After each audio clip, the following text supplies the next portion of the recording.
Timnas Indonesia di bawah arahan Sinteyong telah mempersiapkan skuad terbaiknya demi kompetisi Piala AFF 2022.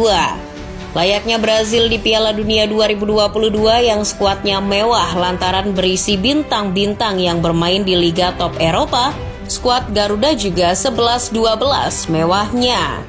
Skuad Sinteyong akan berisikan pemain-pemain terbaik yang dimiliki oleh Indonesia.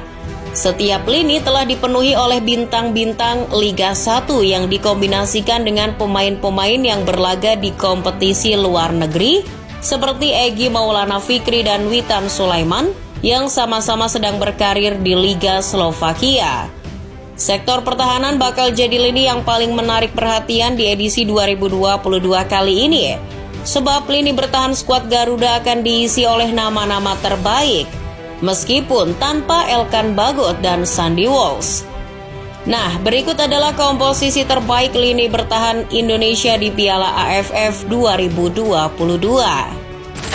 Jelang Piala AFF 2022, Sinteyong telah mengumumkan 23 nama pemain Indonesia yang akan diberangkatkan ke Jakarta guna mempersiapkan diri untuk berjuang di kompetisi antar negara se-ASEAN tersebut. Khusus untuk lini belakang, pelatih asal Korea Selatan itu memanggil nama-nama lokal macam Hansa Muyama Pranata yang mewakili generasi emas era AFF U19 2013. Sang kapten Fahrudin Arianto, pemain muda Persebaya Surabaya Rizky Ridho, dan Punggawa Rans Nusantara Edo Febriansyah. Selain itu, Coach Shin juga memanggil kembali pemain belakang yang berkarir di luar negeri, seperti Asnawi Mangku Alam yang memperkuat Ansan Greeners dan Orang Blora yang kini memperkuat klub kasta kedua Jepang, Tokyo Verdy Pratama Arhan.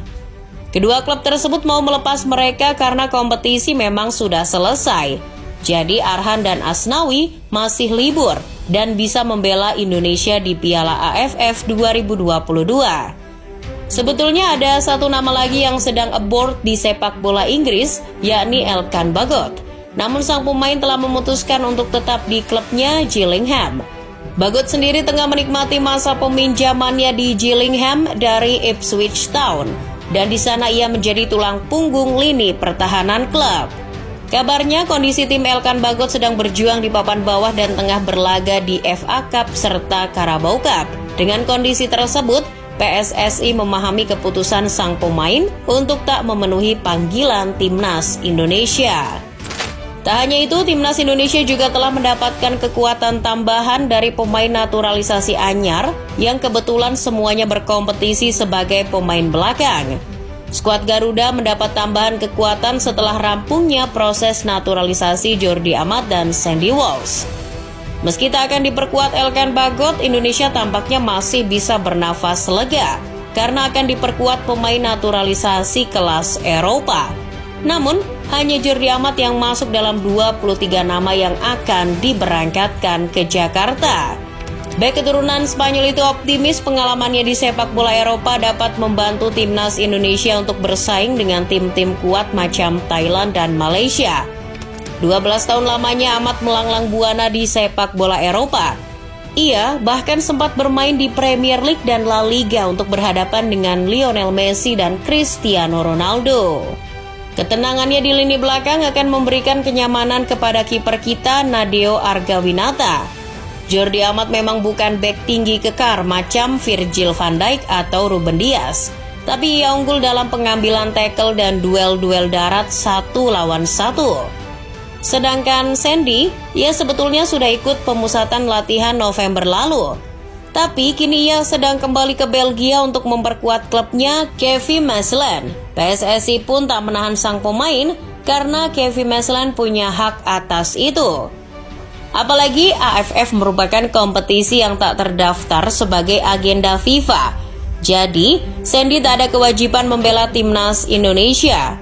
Ketua Umum PSSI Iwan Bule mengklaim kalau Sandy bisa menyusul. Tapi kenyataannya sang pemain tidak bisa bergabung lagi dengan Timnas Indonesia di turnamen tersebut. Pelatih Sinteyong pun memilih untuk tidak membawa bek kelahiran Brussels, Belgia itu. Coach Shin sendiri fleksibel dalam pemilihan formasi. Ia sesekali menggunakan skema 4 back dengan 4-3-3 atau 4-2-3-1, tapi juga bisa menggunakan skema 3 back dalam formasi 3-4-3 atau 3-5-2. Jadi, mantan pelatih timnas Korea Selatan itu memiliki beberapa opsi untuk meracik lini bertahan Indonesia. Apabila Coach Shin ingin menggunakan 3 back, kehadiran Jordi Amat membuat komposisi 3 pemain di jantung pertahanan bisa berubah drastis. Namun, dengan absennya Elkan Bagot, komposisi 3 back akan berpusat pada sang pemain naturalisasi anyar tersebut. Amat akan menempati back tengah dan di sisi kiri yang biasanya diisi Bagot kemungkinan akan diisi oleh Rizky Ridho. Pemain berusia 21 tahun tersebut sudah biasa mengisi back tengah sisi kiri ketika ia membela Persebaya di Liga Indonesia. Dalam beberapa pertandingan bersama timnas, Ridho juga selalu diplot sebagai bek tengah sisi kiri. Ridho tampil memuaskan jika bermain dalam posisi tersebut. Ketenangan dan kemampuannya menggunakan kedua kaki sangat membantu dalam mengcover area sisi kiri, apalagi ketika Pratama Arhan membantu lini serang. Sedangkan di sisi kanan bisa diisi oleh Fahrudin Arianto dan Hansa Muyama Pranata. Khusus Fahrudin, ia sudah menjadi andalan timnas Indonesia sejak 2011 dan kemungkinan akan menjadi tandem Jordi Amat di Piala AFF 2022. Pengalaman dan kemampuannya menghentikan serangan-serangan lawan akan sangat berguna di sisi kanan. Toh Fahrudin sudah paham betul dengan gaya main penyerang-penyerang Asia. Jika ingin melakukan penyegaran, Coach Shin bisa menggantikan Fahrudin dengan Hansamu. Pemain belakang Persija ini juga unggul dalam duel udara dan distribusi bola. Jadi, ia membangun kombinasi yang solid dengan Jordi Amat di lini belakang. Apabila Coach Shin menggunakan skema 4 back, ia akan mengandalkan Pratama Arhan di sisi kiri dan Asnawi Mangku Alam di sisi kanan. Andai Sandy Walsh bisa bermain di Piala AFF, ia akan jadi pelapis Asnawi. Namun karena tidak, maka Sinteyong hanya akan membawa 1 bek kanan. Dengan nama-nama tersebut, komposisi terbaik yang bisa dipakai Sinteyong dalam 3 bek adalah Jordi Amat di tengah dan akan ditemani Rizky Ridho di kiri dan Fahrudin Arianto di sebelah kanan. Sedangkan Asnawi dan Arhan akan menjadi wingback sejajar dengan para gelandang. Skema ini terbilang sukses kala timnas Indonesia menghancurkan Nepal 7-0 dan saat uji coba melawan Curaçao beberapa bulan lalu. Skema ini membuat lini tengah semakin cair karena ketika Arhan naik menyerang bersama lini tengah, Asnawi yang berpengalaman sebagai gelandang bertahan akan mengcover area yang ditinggal Mark Klok.